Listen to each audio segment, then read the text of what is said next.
Hi guys, today I'm going to discuss on the topic of depression only, but today we are going to discuss about diagnosis. Okay, so the main diagnosis which is used for depression is not any specific laboratory test, right? So we have to use certain criterias. Now the criteria which we follow is DSM IV TR criteria. Okay, now DSM means Diagnostic and Statistical Manual of Mental Disorder. 4 as in 4th edition, and TR means text revision. Okay, so this is a criteria which has 5 parts. Okay, as you can see over here, um, there is A, B, C, D, and E. Right? There are 5 different parts. Now the first part says 5 or more of the following symptoms. Now the first one says, now these are these 4 points, as you can see. Sorry.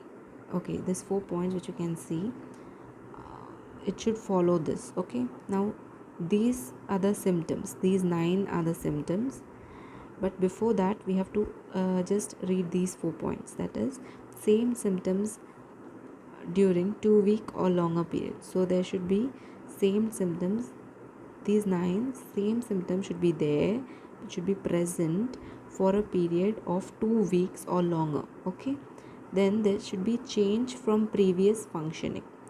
All right, that is previously how the patient was, he won't be like that anymore. Okay, so the symptoms are there for a duration of more than 2 weeks, and there is a change from that of the previous how he was functioning. Then the third says must have 1 and 2, that is these 2 symptoms which I mentioned, they the patient must have those 2. Okay, then it should be either 1 or 2 or both. Okay, then the next one says, note, do not include symptoms that are clearly due to a general medical condition or mood incongruent delusions or hallucination. So we must not include the symptoms which are due to some other condition, medical condition, like suppose he has diabetes, and so he's experiencing some problems like he's feeling very hungry, eating too much. Okay, that is a condition which is related to diabetes, so we should not mix those two up. That's what they are saying in the note point, right?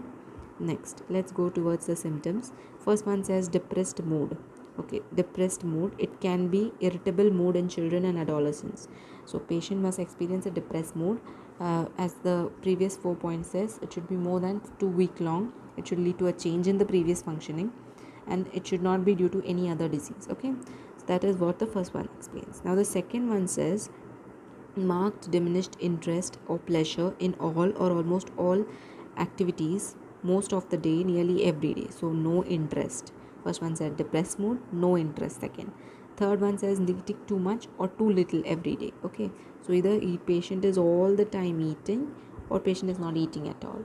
Okay, the fourth one says too much or too little sleep nearly every day. So patient is like sleeping all the time, or he's not sleeping only. Now just pay attention that it should be for period of 2 week or longer. Like normally we also experience these kind of symptoms, but it should be for 2 weeks or longer, only then we have to consider it as a depression. Okay, the next one says psychomotor agitation or retardation every day. So there should be a psychomotor agitation. Okay, always a kind of restlessness which the patient feels every day.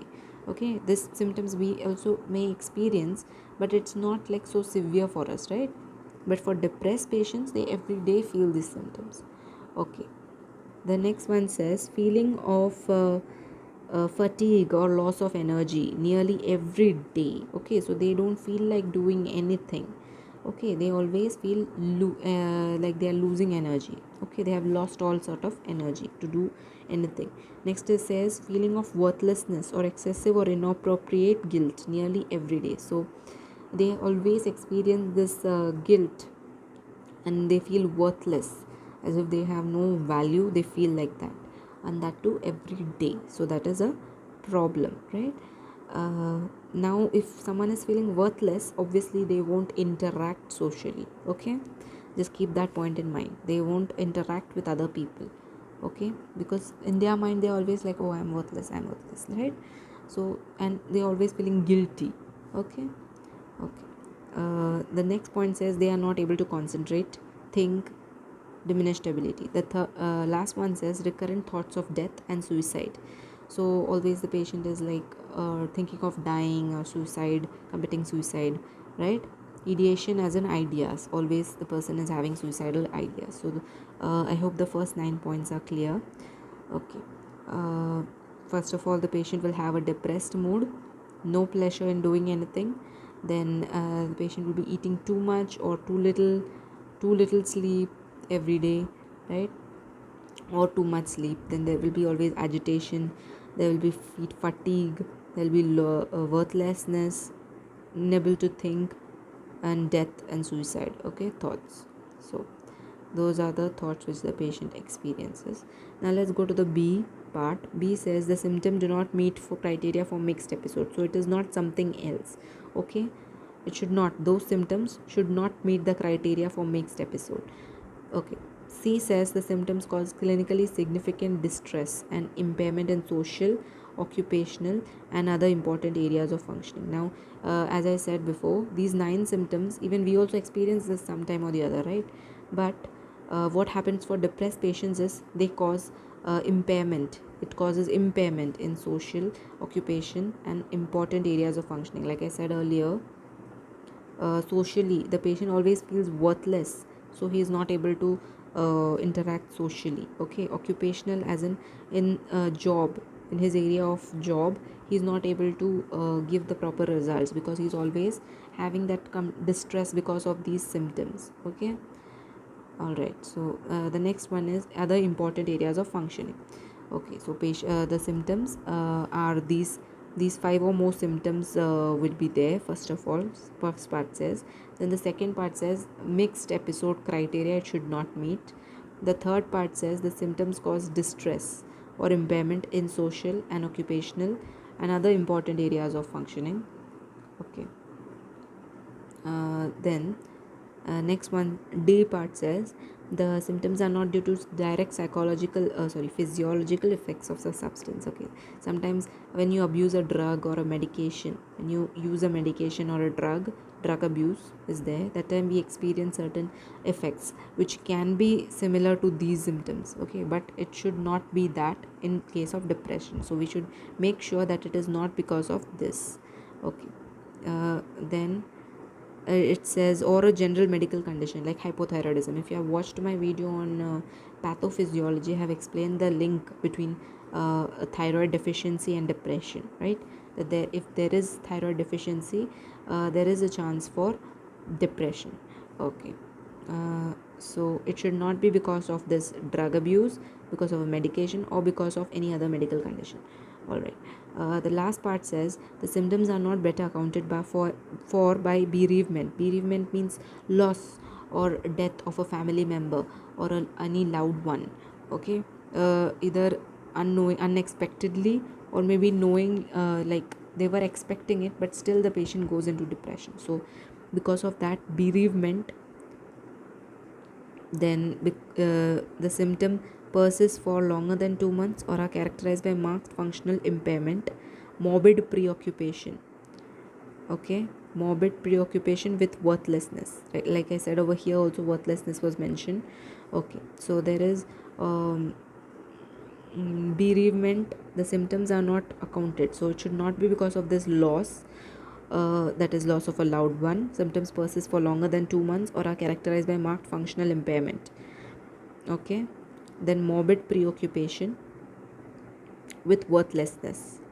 Okay, so morbid means a diseased preoccupation, as in mind, in the person's mind always this kind of diseased preoccupation is there, that he or she is worthless. Okay, then suicidal ideation or suicidal ideas, psychotic symptoms. Okay, psychotic symptoms as in mentally mentally diminishing kind of symptoms.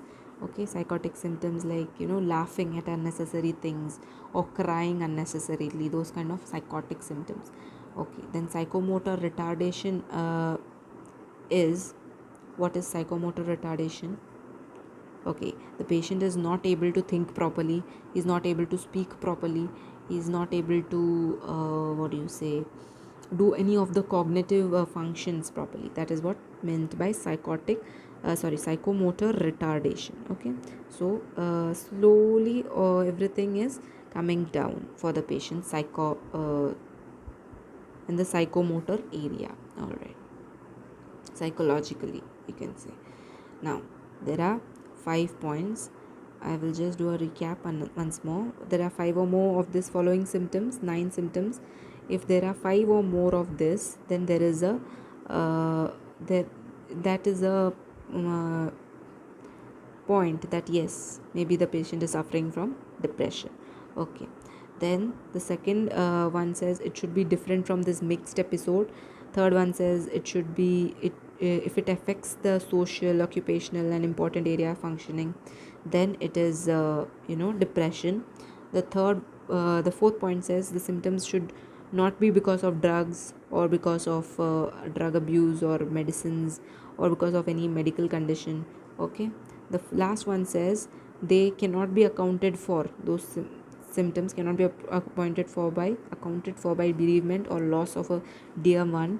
The symptoms persist for longer than 2 months or are characterized by marked functional impairment. Then morbid preoccupation with worthlessness, as in morbid means diseased preoccupation means always the person's thoughts are filled with those worthlessness. Okay, that I am worthless, always the person is thinking like that. So that, and suicidal ideation, as in patient is always having this idea about suicide, and psychotic symptoms and psychomotor retardation. Okay, so if the patient is having all these things, then we can conclude that the patient is suffering from depression. I hope this class was clear. If there are any doubts, please do let me know. If any mistakes from my side or what I should improve. Thank you so much. Goodbye.